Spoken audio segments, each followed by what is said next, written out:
Today I am going to explain another chapter coming under the human physiology. Okay, that chapter is body fluids and circulation.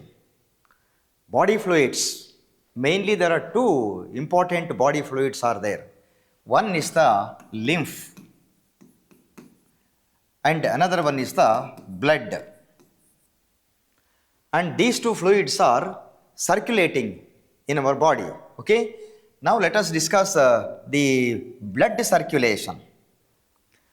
So students, you know that there are varieties of animals present on this earth. All that animals are broadly classified into two groups. One is the non-chordata and another one is the chordata. Means based on the presence or absence of the notochord.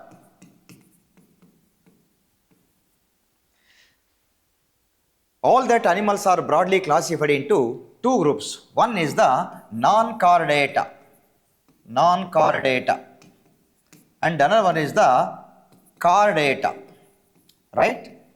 Those animals which are having the notochord are called as the chordata, and those animals which do not have the notochord are called as the non-chordata, right? That you have studied. Under non-chordata, you have studied different phyla starting from the protozoa, porifera, coelenterata, platyhelminthes, ausculminthes, like that, arthropoda, mollusca, echinodermata, even hemichordata, like that. Okay. So, in case of lower organisms, lower animals like arthropoda, the blood circulation is a open type. In case of advanced animals, the blood like mammals, the blood circulation is a closed type. So, this circulation, specifically blood circulation, is of two types. One is the open type of circulation, and another one is the closed type of circulation, right? Open type of circulation is one in which the blood is not flowing in the blood vessels. There is heart, okay, but no blood vessels. From the heart directly the blood is poured into the body cavity. The body cavity with blood can be called as the hemocoel.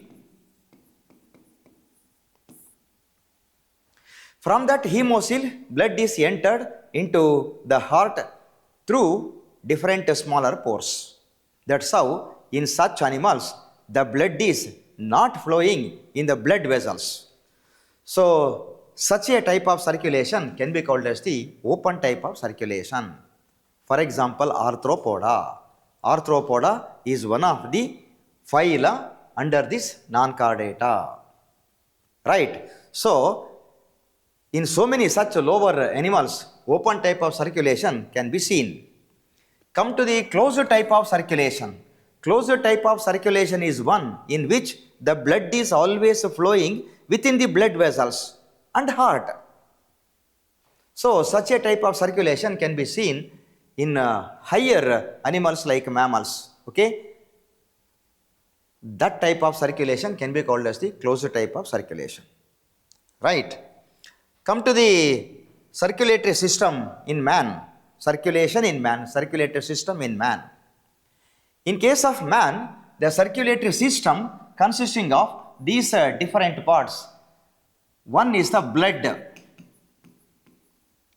and another one is the blood vessels,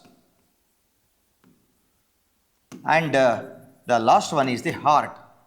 These are the different parts of the circulatory system in man. Come to the blood. Blood is one of the important body fluids, right? Concerned with man, blood of man, the blood consisting of these four parts. One is the plasma, and there are different formed elements like RBC, WBC, and platelets. These are the different components of the blood. in all the higher animals, but specifically we are talking about the human circulation. So the human blood consisting of these different components. Come to the plasma. Plasma is a straw colored viscous fluid. And this plasma mainly consisting of the water. About 90 to 90% of plasma is nothing but water. In that plasma, there are about 8% proteins are there. There are different types of proteins. Among them, the important proteins present in the plasma are number 1, globulins, fibrinogens, albumins, etc. These are 3 important proteins present in the plasma, right? These globulins helping in maintenance of the immunity. These fibrinogens help in clotting of the blood. Albumins actually help in maintenance of the osmotic balance, right? So in the plasma, in addition to these different proteins, there are glucose, amino acids, fatty acids, etc. There are calcium, magnesium, bicarbonate, chloride, etc. So these are the different components present in the plasma. Okay. So in that plasma, these different formed elements are also present. Concerned with this RBC, red blood corpuscles. Red blood corpuscles. That red blood corpuscles also called as the erythrocytes. Erythrocytes. They are called red blood corpuscles because of presence of red color pigment. That red color pigment is the hemoglobin. Hemoglobin, right? Actually, these RBCs are enucleated. These RBCs are enucleated at maturity. At maturity, okay? And these RBCs are not having the nuclei because they have to provide the space for hemoglobin, and that hemoglobin carry the oxygen from the lungs to different body tissues, collects some of the carbon dioxides from that different parts of the body into the lungs. So to provide the space, that RBCs are not having the nucleus to provide the space for this hemoglobin. Okay. Then about the lifespan of RBC, it is about 120 days. The average lifespan of RBCs are 120 days. Okay. This is a brief information. Actually, when we consider the percentage of the hemoglobin in about 100 ml of blood, there are about 12 to 16 grams of hemoglobin is present, right? And that RBCs actually are spherical in shape. They are very, very smaller in size. You see, in a cubic millimeter of blood, there are about 5 millions of 5 to 5 millions of RBCs are present. You can imagine the size of the RBC. They are very, very smaller. They can pass through even the minute capillaries by changing their shape. So the concentration, the amount of the RBCs in a cubic millimeter of blood is about 5 or 5.5 millions. The lifespan is 120 days. They are enucleated at maturity. They are biconcave. They are spherical, right? They carry oxygen from the lungs into the body tissues, collect the carbon dioxide from the body tissues into the lungs. So these are some of the informations about the RBCs. Okay. Come to the WBCs. white blood corpuscles. That white blood corpuscles can also be called as the leukocytes. Leukocytes. The WBCs are nucleated. There are about 6,000 to 8,000 WBCs are present per cubic millimeter of blood. Concerned with the RBC, there are about 5.5 millions of RBCs per cubic millimeter of blood.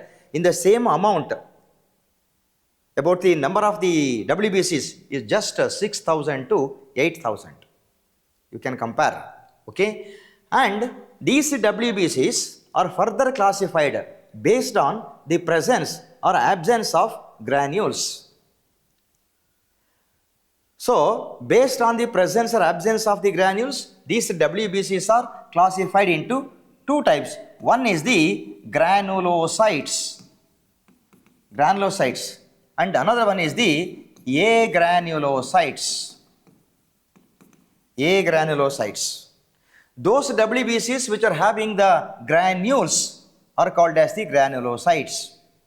Those WBCs which do not have the granules are called as the agranulocytes.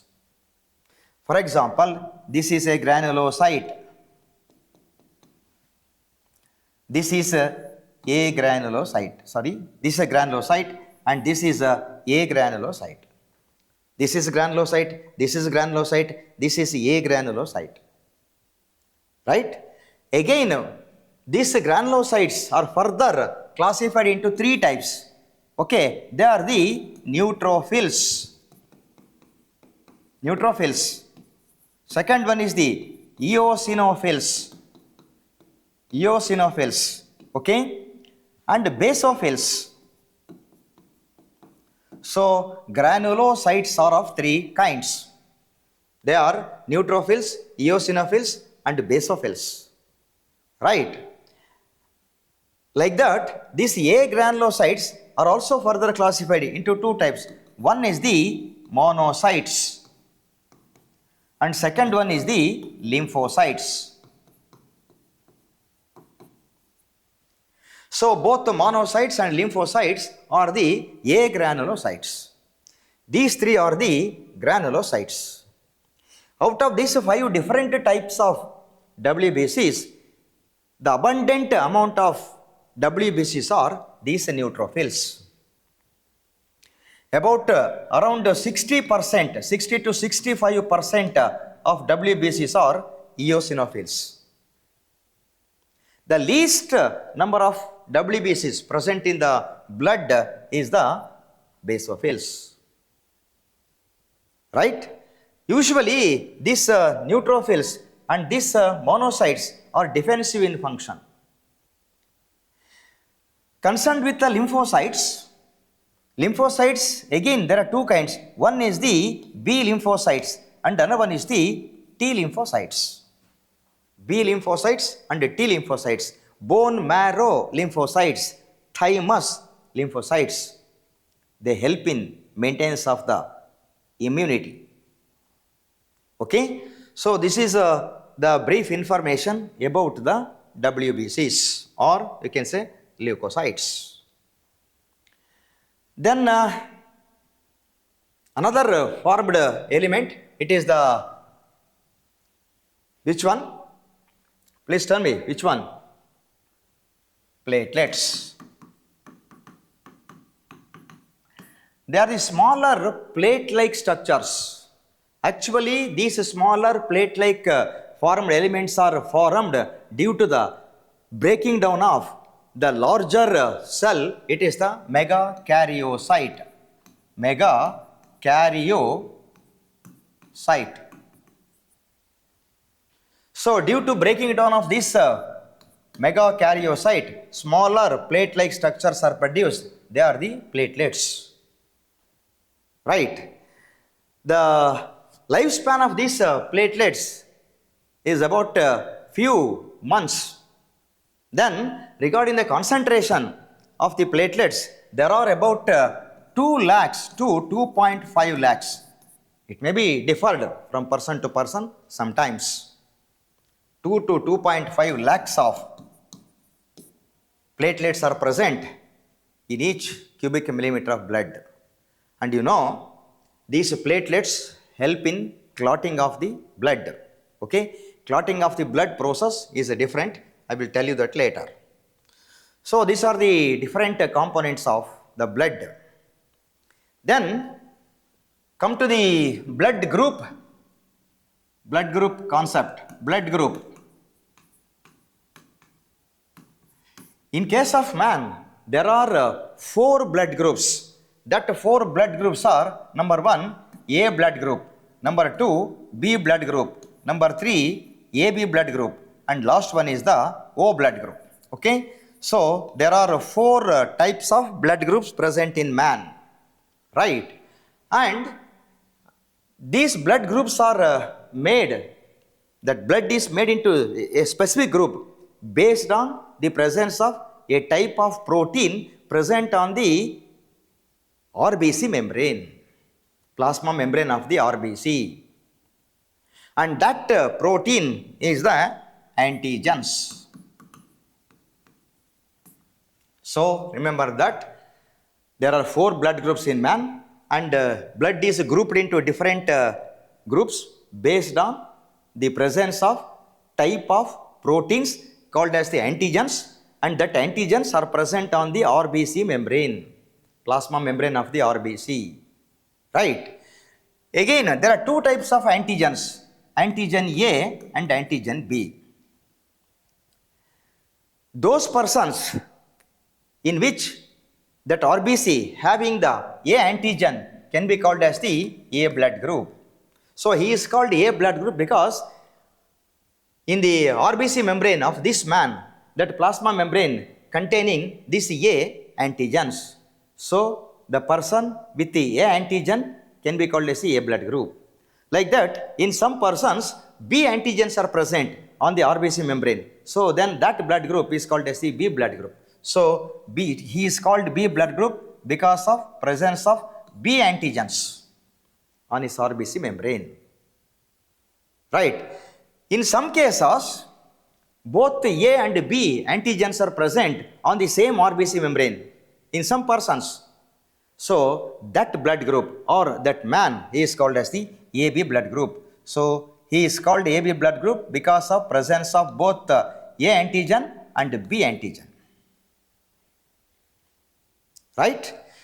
He is called O blood group because on the RBC membrane of this man, no antigens, no A antigens or no B antigens. Because of the absence of both the antigens, that blood group is called O blood group. So that's how blood is grouped into these 4 groups based on the presence of different types of antigens. Okay. Then in the blood of the same man or in any person, another type of proteins called as the antibodies present. Again, there are 2 types of antibodies, antibody A and antibody B. Remember that these antibodies are present in the plasma of the blood. I told you these antigens are present on the RBC membrane, while the antibodies are present in the plasma of the blood. For example, he is a blood group because on his RBC membrane, A antigen is there. In the plasma of this man, B antibodies are present. B antibodies. Like that, in the B blood group, in the plasma of the B blood group, A antibodies are present. In the plasma of this man, no antibodies. In the plasma of this man, both A and B antibodies are present. So this is the information about the blood group. Okay? Right. Concerned with the blood transfusion, you see, for example, suppose the patient is A blood group. He can receive the blood from another A or from another O. He can receive if he is the patient, he can receive the blood from another A blood group or another O blood group. But he can donate the blood to another A group only. He can receive from two different groups, from another A or O, but he can donate to A blood group. But one more information there concerned with the AB blood group. He can donate the blood even to the B blood group also. He can get the blood from these two groups. He can donate the blood into these two groups, into another A or B. Okay? Concerned with the B blood group, if the patient is B blood group, he can get the blood from another B blood group or another O blood group. But he can donate the blood into another B or another AB.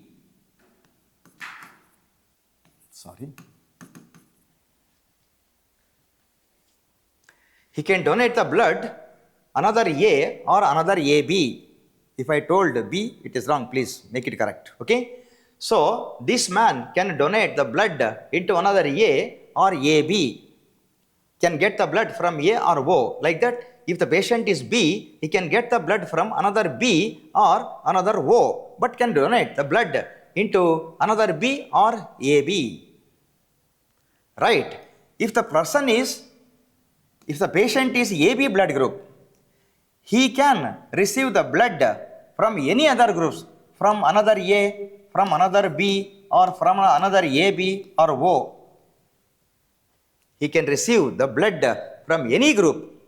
So, AB blood group is also called as the universal recipient. Universal recipient. AB blood group is the universal recipient because he can receive the blood from any blood group. Okay? Concerned with the O blood group, if the patient is O blood group, he can get the blood from another O only. From another O only. Right? Not from any other group. But he can donate the blood to any other group. He can donate the blood to the O group, to A, to B, to AB. So that this O blood group is also called as the universal donor. AB blood group, universal recipient. O blood group, universal donor. So this is the information about the blood transfusion. Okay? Blood transfusion. Come to the positive negative information. Okay? There's a topic, RH factor. RH factor. You see, there is a monkey. Its name, scientific name, zoological name is Rhesus macaca. Rhesus macaca. A specific species in monkeys. Okay?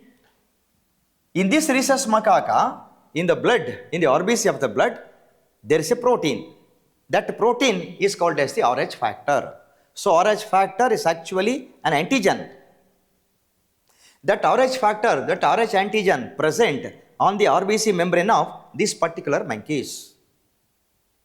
The same protein, same antigen, or you can say same RH factor present on the RBC membrane of most of the human beings also.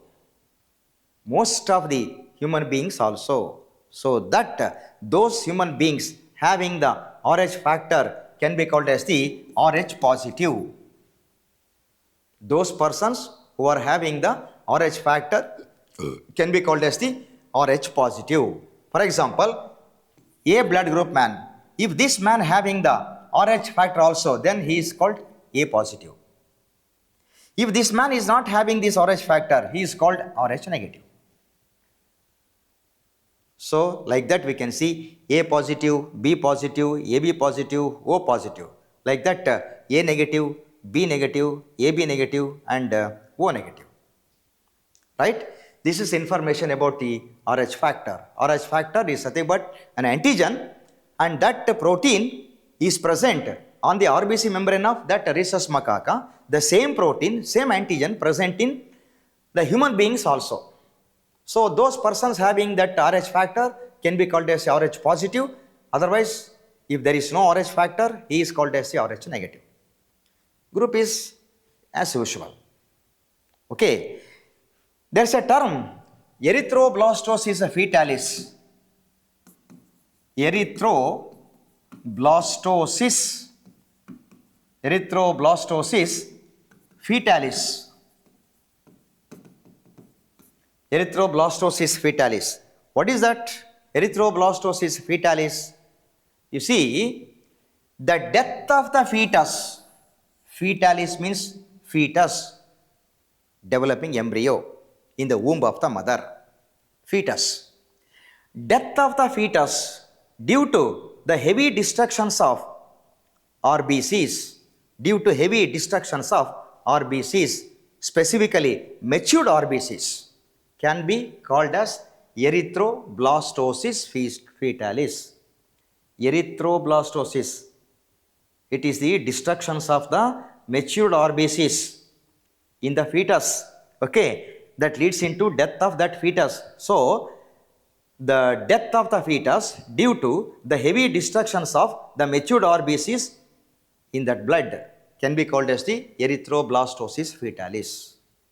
Okay, you see, this condition occurs in some specific case only, where usually if the father is positive, whatever may be the group, and if the mother is negative, Rh negative, father is Rh positive, mother is Rh negative, whatever may be the group, that group again there are some different conditions are there. If the father is Rh positive, mother is Rh negative, usually the children are always Rh positive. Rh positive. Right. Then usually when the mother is Rh negative, what happens? The children are Rh positive because the father is Rh positive.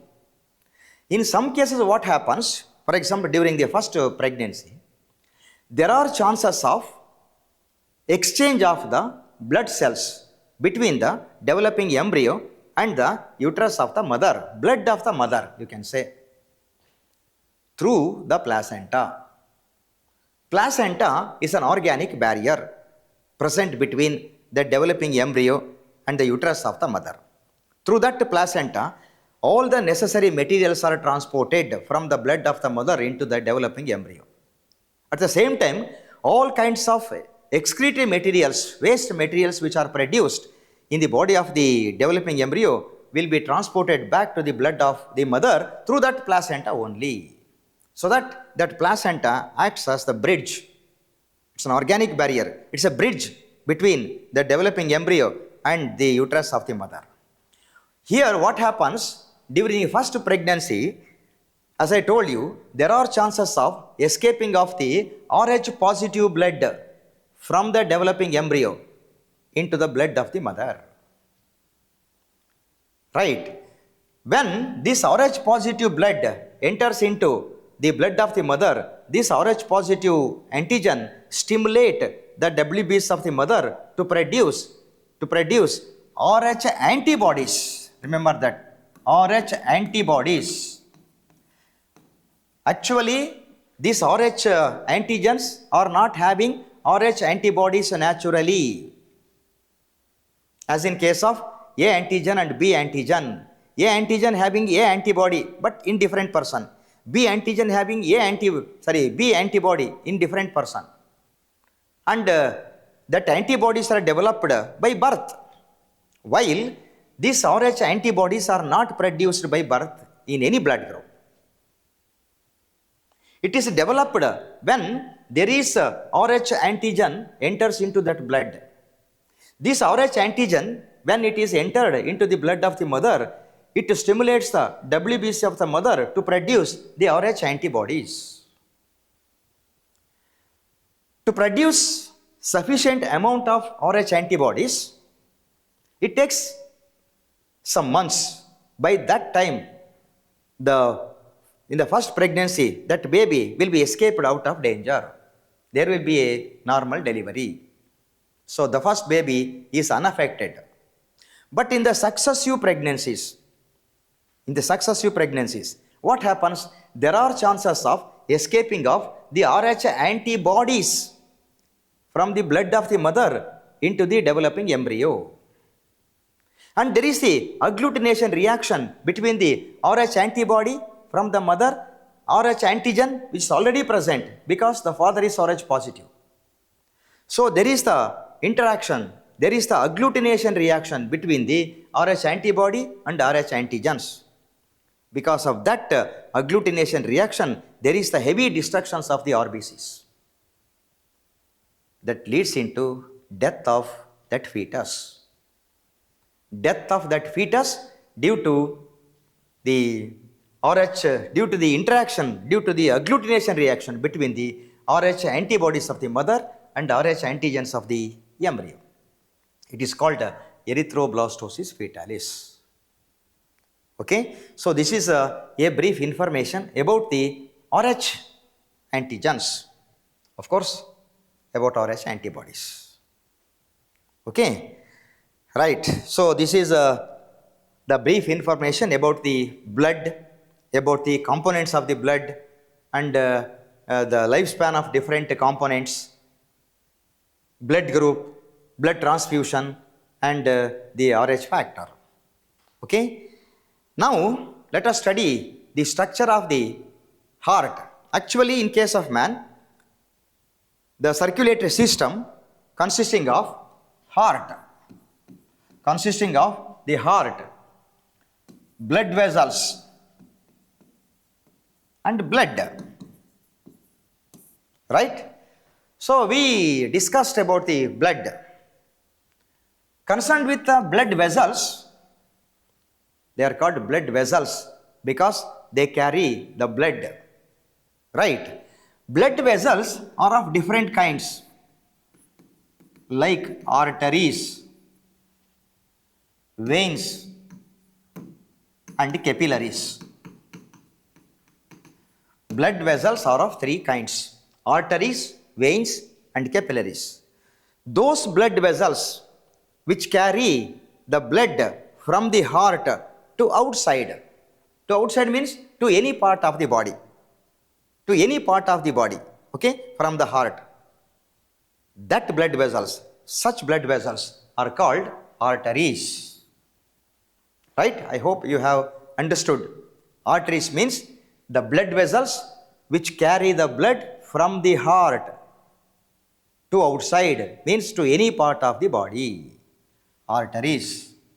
Veins, the blood vessels which collect the blood from different parts of the body and drain the same into the heart. It means the blood vessels which carry the blood into the heart can be called as the veins. The blood vessels which carry the blood from the heart to outside, arteries. From outside into the heart, veins. Right? I hope it is clear. Capillaries are the smaller blood vessels which connect the arteries with veins. Because of this interconnection, in case of man, the blood circulation is a closed type.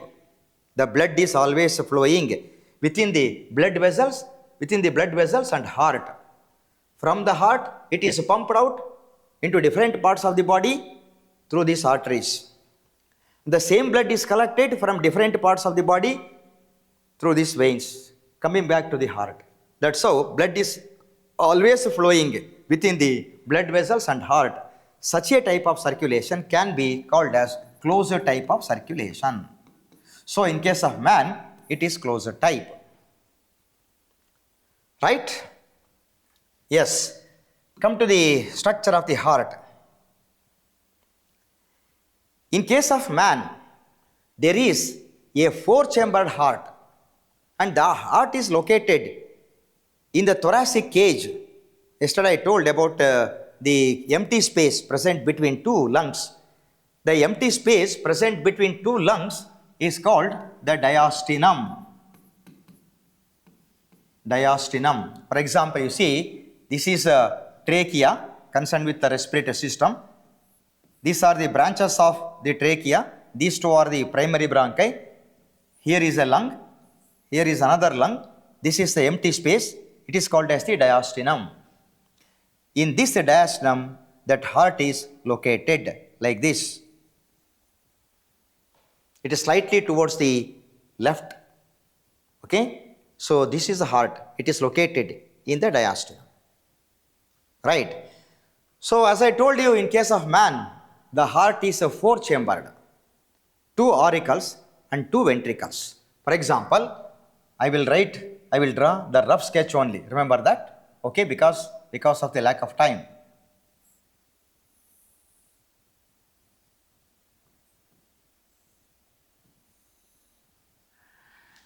These are the 4 chambers of the heart. These 2 chambers, upper 2 chambers, are called as the auricles or atria. Atrium singular, atria plural. So these 2 upper chambers can be called as the atria or auricles. These 2 chambers are called as the ventricles. So human heart is a 4-chambered organ. These are the 4 chambers, 2 atria, 2 ventricles. Between the auricles, a septum is there. This septum can be called as the interatrial septum. Like that, between the ventricles, there is a septum. It is called as the interventricular septum. Okay? Interventricular septum. Right.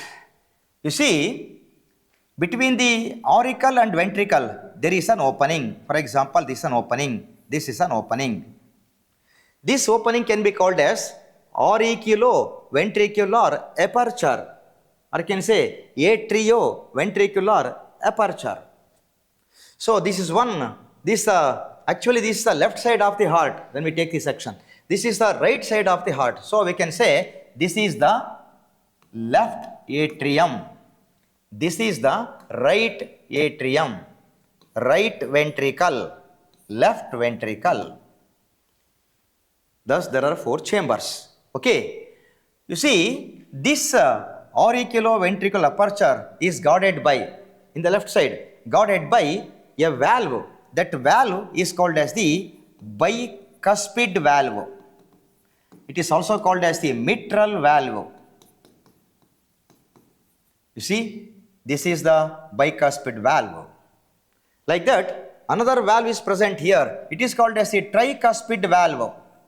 You see, this is a tricuspid valve. Tricuspid valve. Right. Usually these 2 valves allow the blood to enter into the ventricles from the auricles, not vice versa. These two valves actually prevent the regurgitation of the blood from the ventricles into the auricles. Regurgitation means backflow. Right? So this is the role of the valves. I will tell you the remainings. Okay? So this is bicuspid valve. This is a tricuspid valve. Right? From the mouth of the left ventricle, a large blood vessel. This is a large blood vessel coming out. This is a large blood vessel coming out. And it is bending back. It is coming downwards like this. This largest blood vessel coming out of the left ventricle can be called as the aorta. Aorta, okay? Largest blood vessel, artery. Like that, from the right ventricle, a blood vessel is coming out and divides into 2 branches. This branch goes to the lung of that side. This branch also going to the lung of that side. And this blood vessel is called as the pulmonary artery. Pulmonary artery. So this is aorta from the left ventricle. This is the pulmonary artery from the right ventricle. Okay, even at the base of the At the rim of the aorta and the pulmonary artery, valves are there. That valves can be called as the semi-lunar valves. Semi-lunar valves. That valves also allow the blood to enter into the respective blood vessels but prevent the regurgitation. I will tell you that later. Okay? So semi-lunar valves are the valves present at the base of the pulmonary artery and the aorta. Right? Then, actually, there are two pairs of smaller blood vessels coming from the lungs into this chamber. 1, 2, 3, 4. These 4 blood vessels are called as the pulmonary. Pulmonary means lungs. Pulmonary veins. These pulmonary veins collect the oxygenated blood from the lungs into this chamber. Remember that there are 2 pairs of pulmonary veins. Right? There is a larger blood vessel which is entered into this chamber, right auricle. It is called as the superior vena cava. This blood vessel is called as the superior vena cava. One more blood vessel is there. It is called as the inferior vena cava. This is superior vena cava. This is inferior vena cava.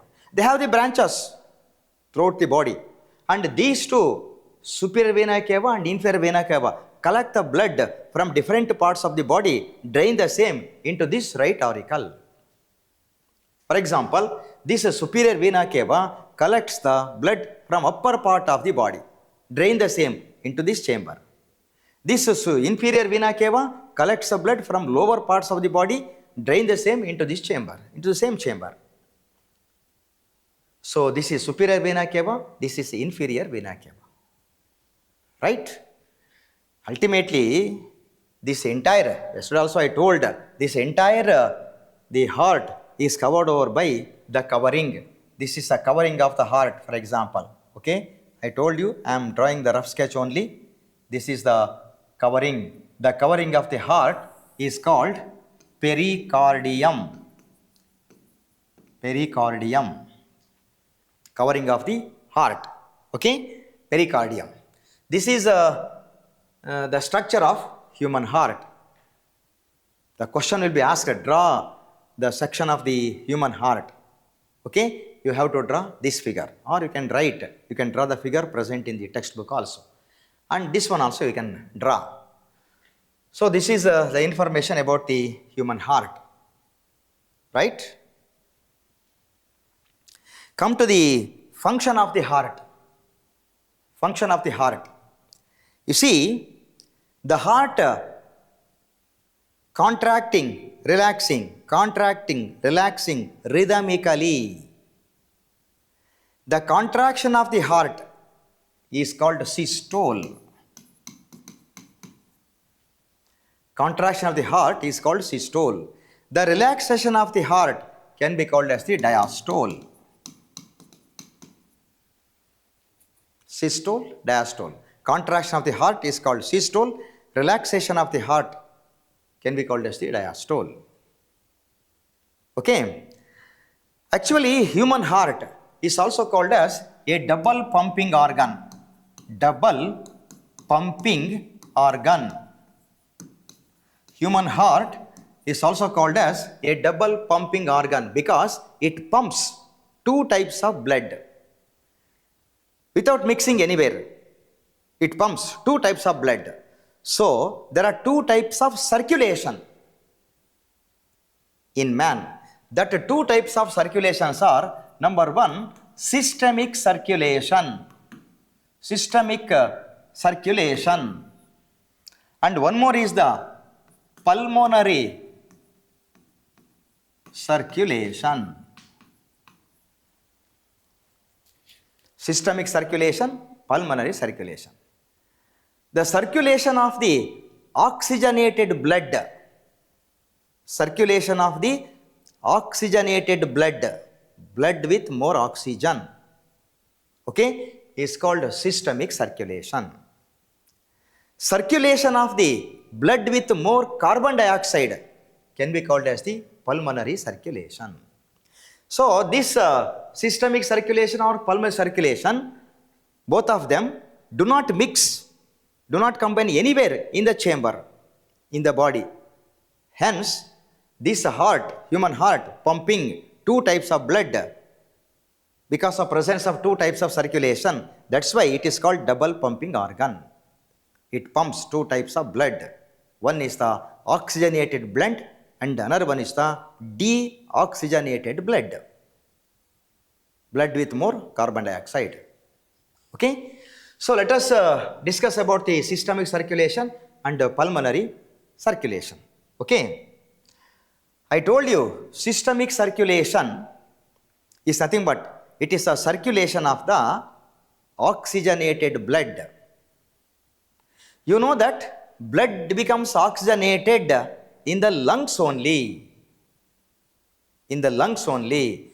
From the lungs, that oxygenated blood is transported into the left auricle, through the pulmonary veins,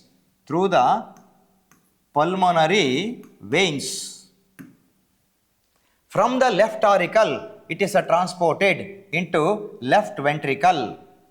From the left ventricle, it is transported into the entire body tissues through aorta, where it becomes deoxygenated. This is the root of systemic circulation. Generally, we can say pure blood circulation. For example, you see, these are the chambers of the heart, right? 1, 2, 3, 4. These two pairs are the pulmonary veins. Okay? Pulmonary veins. These 4 pulmonary veins, 2 from each lung. Remember that. These 4 pulmonary veins collect the oxygenated blood from the lungs. So, that oxygenated blood is transported from the lungs into the left auricle through these pulmonary veins. From the left auricle, it is transported into left ventricle. From the left ventricle, it is transported to the different parts of the body through this aorta. This is the systemic circulation. Right? Systemic circulation. Right. Come to the pulmonary circulation. Right?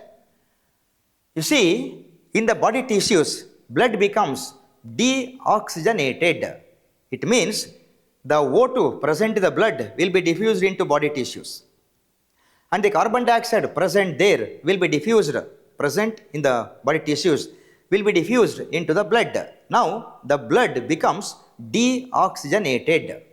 So, that deoxygenated blood is transported from the body tissues,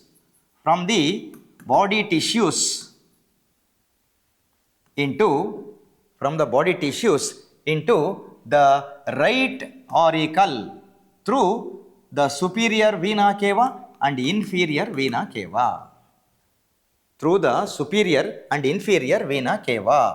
You see, these are the chambers. This is the right auricle. I told you, here is a blood vessel, superior vena cava. Here is another blood vessel, inferior vena cava. Okay?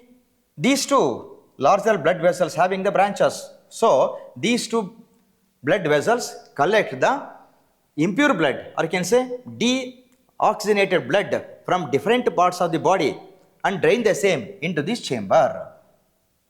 Okay? From the right auricle, it is entered into right ventricle.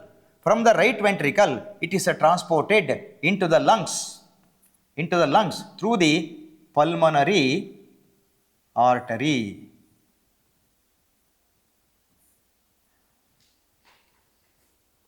This is the pulmonary circulation. You see here, nowhere that two different types of blood or blood circulation do not mix. That's why the human heart is also called as the double pumping organ. Double pumping organ. Right? So these are the two types of circulations present. Then, okay, blood is pumping, two types of blood. Okay, how it can pump, how it can function? You see, that heart can function because of presence of a system on the wall of the heart. That system can be called as the conducting system. That system can be called as the conducting system. Conducting system, right? That conducting system consisting of these different parts.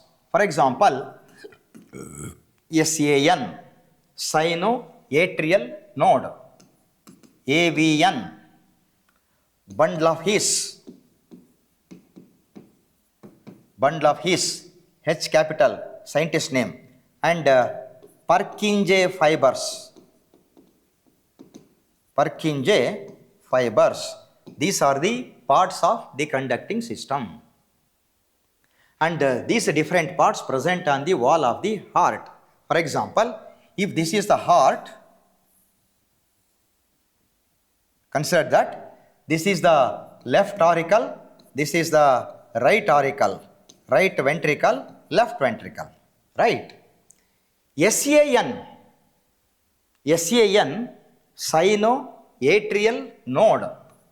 Sino, it is SINU or SINO, sinoatrial node, or you can say sinoauricular node, you can say, okay, sinoatrial node. This SAN is present extremely at the right hand corner of the right auricle where the superior vena cava enters. This is superior vena cava, it is entering. At this junction, we can see the presence of SAN. Okay, SAN, location of the SAN. AVN, atrioventricular node. Okay, atrioventricular node. This, as the name indicates, this node is present at the junction between the atrium and ventricle. This atrium, this ventricle, here, this is the node present. This is AVN. Right? Bundle of His. This is a collection of different fiber-like structures which are extended over the septum, interventricular septum, but on the external side. These are the, you see, this is the bundle of His. Bundle of His. And this bundle of His is divided into two branches, and each branch enters into muscles of the respective ventricle, and that branches give out the sub branches like this, and these smaller branches can be called as the Purkinje fibers. Purkinje fibers. So this is the conducting system present on the wall of the heart. Right? Come to study the functions of this system, conducting system. You see, this SAN is also called as the pacemaker. SAN is also called as the pacemaker. Pace means movement, because it is called pacemaker because it sets the movement of the heart chambers by producing the electrical impulses. So, during the auricular contraction, this SAN produces the electrical impulses to all the muscles of the auricles like this. On receiving these electrical impulses, the muscles of the auricles are contracted. She is told, because of the contractions of the auricles, the blood present in them will be rushed into the respective ventricles. Means, for example, from the left auricle, blood is rushed into left ventricle. During that moment, there is a opening of the bicuspid valve. There is the opening of the bicuspid valve. Like that, when there is contraction of this particular chamber, the blood present in them will be rushed into the respective ventricle. During that moment also, the valve present here, tricuspid valve, is opened. So, the blood present in them will be rushed into respective ventricles because of the contractions of both the auricles. That both auricles are contracted because of the electrical impulses. That electrical impulses are produced by this SAN. So, the movement of the heart is set by this SAN. That's why it is called pacemaker. Right? I think it is clear. After a small pause, this AVN cannot produce the electrical impulses in sufficient quantity. It can produce the electrical impulses, but to some extent only a small amount. That much of electrical impulses is not enough to perform the respective function. So, here this AVN, atrioventricular node, acts as the antenna. What happens here? This AVN receives the electrical impulses present in the auricular muscles. Thus, that AVN receives the electrical impulses present in the muscles of the atria. Right? Then, same electrical impulses are transported into bundle of his, then into branches of that bundle of his, then to these Purkinje fibers. And these Purkinje fibers are extended into the muscles of the ventricles. So, on receiving that electrical impulses by the muscles of the ventricles, all that muscles are contracted. It means both the ventricles are contracted at a stretch. During this ventricular contraction, both these bicuspid and tricuspid valves are closed to avoid the regurgitation, backflow of the blood. So that there is no way other than this, blood present in the left ventricle will be rushed into this aorta. I told you. Okay, from the left ventricle, the blood is rushed into the aorta. During the transportation of the blood from the ventricle into aorta, that semilunar valve is opened. Like that, blood present here will be entered into pulmonary artery. During that condition, the semilunar valve present here is opened. So that blood present in these chambers will be rushed into the respective blood vessels. During that, semilunar valves are in the opened condition, while the bicuspid, tricuspid valves are in the closed condition. So, there is no other go to the blood. That blood should rush into the respective blood vessels only. Because of this, blood cannot flow back. That will be transported. So, this is one cycle. Again, the same cycle is repeated. That's how this heart can pump the blood. Right? Okay. So, a rhythmic contraction, after a small pause, all the chambers are in the relaxed condition. Then the cycle will be repeated. Okay. So, there is a rhythmic contraction and relaxation, or you can say rhythmic systole and diastole. The rhythmic systole and diastole of the heart can be called as the cardiac cycle. Can be called as the cardiac cycle. Rhythmic systole and diastole. There is a systole, then diastole, then systole, then diastole. Like that, that cycle will be repeated. Okay? This is called cardiac cycle. Right? Okay. So, concerned with that chapter, still there are some information. For example, heartbeat, heart sound, like that. There are electrocardiogram, like that. There are so many informations are there in the textbook. Heart sound, cardiac sound. Then what is heart sound or cardiac sound?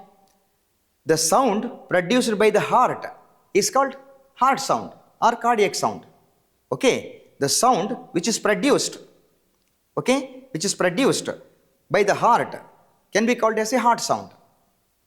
And that heart sound or the cardiac sound can be recognized as the lub dub. This is LUB or LUBB, DUB, DUBB. The heart sound is recognized as lub dub, like that. Okay, usually the lub sound is also called as the heart first sound. The second dub sound is also called as the second heart sound. This is the first heart sound, this is the second heart sound. Okay, lub sound is also called as the first heart sound. Dub sound is also called as the second heart sound. Right? This first heart sound, or you can say lub sound, is produced when both the bicuspid and tricuspid valves are closed. I told you, during the transportation of the blood from the ventricle into respective blood vessels, that bicuspid and tricuspid valves are closed. When they are closed, a sound is produced. That sound is the lub sound, and that sound is also called as the first heart sound. Right? Then what is this dub sound, second heart sound? This sound is produced when both the semilunar valves are closed. I told you that semilunar valves are present at the base of the aorta, at the base of the pulmonary artery. Both of them are closed. When the blood is already rushed into the respective blood vessels, to avoid the backflow, that semilunar valves are closed. When that two semilunar valves are closed, a sound is produced. That sound is called as the dub sound, or you can say second heart sound. So this is about the heart sound. Okay, cardiac sound. And you know that heart sound can be recognized by using an instrument. It is the stethoscope. Stethoscope. So this is the information about the heart sound. Okay, heart sound. Then there is a electrocardiogram. Electrocardiograph or electrocardiogram. You see, electrocardiogram is a graphical representation of the electrical impulses, electrical activity produced by the heart. The graphical representation of the electrical activity of the heart. Electrocardiogram. Okay, so it is electrocardiograph. That electrocardiograph is recognized as like this. It is from P to T. This is the P wave. This is the T wave. Q, R, S. Electrocardiograph is a graphical representation of the electrical activity of the heart. This P wave is produced when there is the depolarization occurs in the atria. Both the atria start to contract, okay, start to function, and that function is started because of the depolarization. When there is a depolarization, both the atria start to contract, so a small wave is produced. Then QRS, these three, this kind of the graph is appeared when there is the contractions of the ventricles because of the depolarization in the electrical activity of the ventricles. Then this T is also a wave produced because of the repolarization in the ventricles.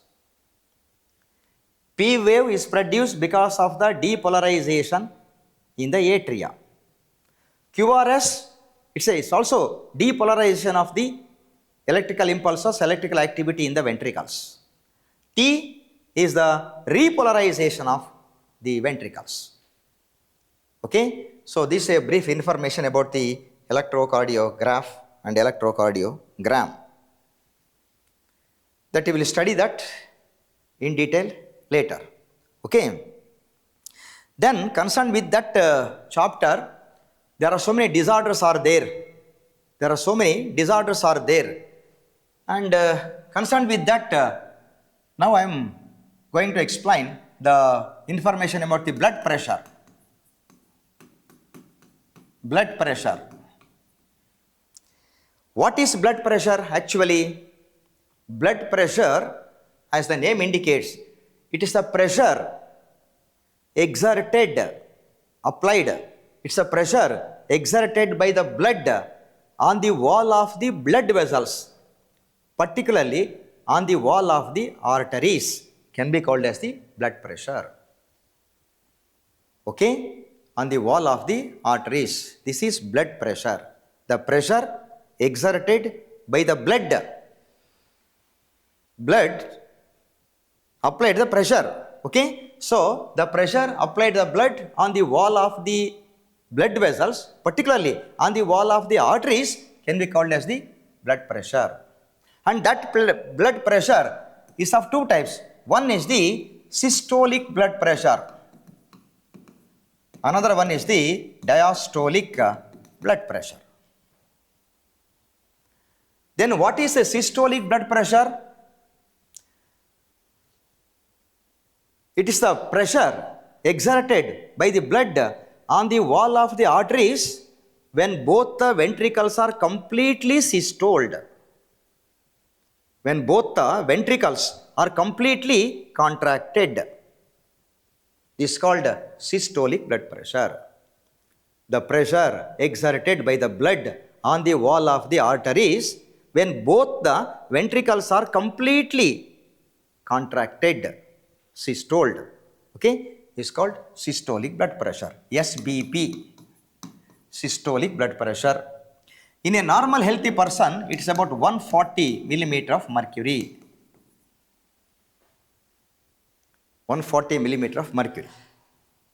Okay? Then what is the diastolic pressure? Diastolic blood pressure, DBP.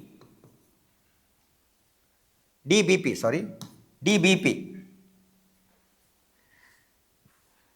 The pressure exerted by the blood on the wall of the arteries when both the ventricles are completely diastoled. When you change the last word from systole to diastole, it is a definition for DBP. I will tell you once again. The pressure exerted by the blood on the wall of the arteries when both the ventricles are completely diastoled, relaxed, is called as the diastolic blood pressure. It is about 80 millimeter of mercury. It is 140 by 80. Okay? It is like that. It is 80 millimeter of mercury. This may be in sometimes it is just 120. Normally, in most of the cases, it is 120. 120 by 80 is the normal blood pressure. Okay, in majority of the people, the systolic blood pressure is 120. Sorry, it is not 140. Okay, I will tell you about 140. This generally, this 120 by 80 millimeter of mercury. This is the normal blood pressure in a healthy, adult healthy person. And you know, the blood pressure is measured by using an instrument. That instrument is the, what is that? Sphygmomanometer. Sphygmomanometer. It's an instrument used to measure the blood pressure. Okay? Again, you see, concerned with that blood pressures, we have studied, I think, high BP and low BP. Okay? Hypertension and hypotension. Hypertension and hypotension. Okay? Then what is hypertension? It is commonly called as high BP. Commonly called as high BP, hypertension. Then what is the hypertension condition? You see, when the blood pressure exceeds 140 by 100, this condition can be called as high BP. Presence of constant high blood pressure. Up to this is the normal blood pressure. That's why I wrote there. But generally, according to the book, it is given as 120 by 80. But up to this 140, this is normal blood pressure. If the blood pressure exceeds constantly, not occasionally, constantly, okay, above 140 and above 100 instead of 80. So this condition is called high BP, high blood pressure. So high blood pressure or hypertension is nothing but presence of constant high blood pressure in a person, and it's more than 140 by 100 constantly. Okay, high BP.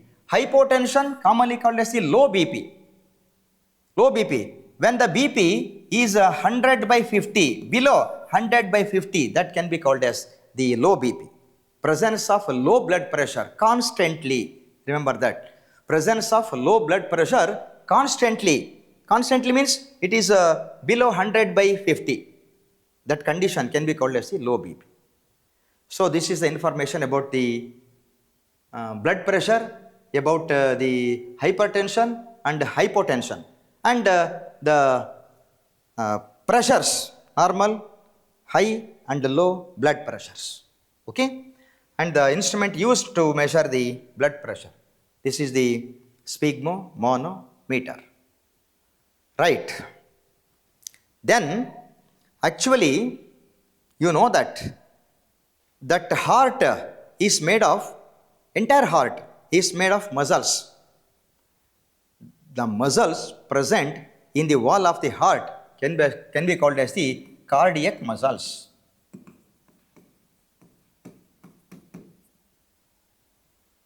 Cardiac muscles. Okay, so you have studied, while studying the animal tissues, about the muscular tissue, you studied there are 3 different types of tissues, muscular tissues. Okay, cardiac muscle, smooth muscle, striated muscle, like that. You have studied in your previous classes. The muscles present in the wall of the heart can be called as the cardiac muscle. Speciality of the cardiac muscle when compared to these two. For example, if this is the cardiac muscle, each cardiac muscle is elongated with blunt endings, but at both the endings it has a plate-like structure. It is called intercalated disc. Intercalated disc. Presence of the intercalated disc is the characteristic feature of the cardiac muscle.